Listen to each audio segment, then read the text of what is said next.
In a statement, former President Biden's office said his aggressive prostate cancer diagnosis appears to be hormone sensitive, which allows for effective management. But this morning, as condolences are coming in from both sides of the aisle, many doctors are questioning how Biden's cancer had already spread to his bones without being detected during his presidency, or perhaps just not reported to the American public. Joining us now to discuss is Washington insider Armstrong Williams. Good morning to you, sir. Good morning. Was this just another secret, do you think, the White House was keeping from the American public?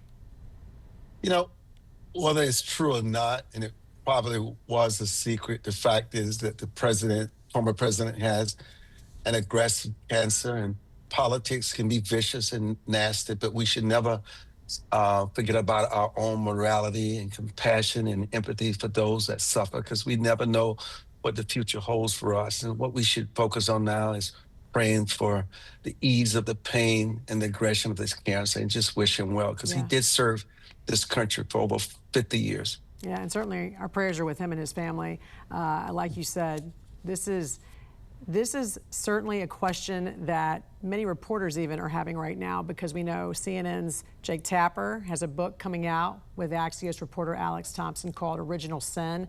That's the title of it. President Biden's decline, its cover-up, and his disastrous choice to run again. Tapper said during his book tour that it wasn't the media's fault for not covering Biden's cognitive decline, but said the press were victims of a lying White House. What's your thoughts on this? Oh, I actually believe that they were deceived and they bought into it. They did not know the extent, especially when you think about Biden's poll numbers. Everybody talked about how wonderful they were. He was leading, and those poll numbers never exist. They were all lies. They were created, just like everything else about his cognitive health. And now we're learning about his aggressive prostate cancer. They hated Trump so much, they would take El Cid, which is what Biden became, and put him on a horse, dead, to run him out in battle to give people hope that they could still win. That's where they were, Jan. But they lost. Well, before I let you go, Armstrong, I understand you were in Auschwitz, Poland this past weekend. I think we even have some pictures of your trip there. Tell me about your trip, and why were you there? Strictly to see the concentration camps in Dachau and Auschwitz. I mean, Jan, it was just, when you look at those crematories where they were burned to a crisp and others hang looking at the crematories as they drew their last breath, the cruelty and the depravity of human beings is just so profound. It was just, it's just incomprehensible what humankind is capable of. Tell us some things that only you could experience that we can't see through pictures or videos. You know, there are these trees that you walk through and the wind always blows. They're so tall, and you could smell death. You could smell the pain.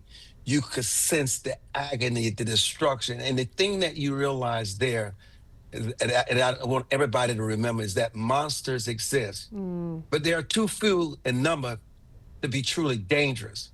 More dangerous, Jan, are the common men and women, the functionaries ready to believe and to act without asking questions. Because the question is not why it happened, how did it happen? And we said nothing, did nothing, and it will continue to happen. It's just as relevant today if we don't stomp it out before it raises its ugly head and people die for absolutely no reason at all. Yeah, amen to that. All right, Washington insider Armstrong Williams, always great to see you, sir. Thanks for sharing those pictures with us. We appreciate it. Thank you, Jan.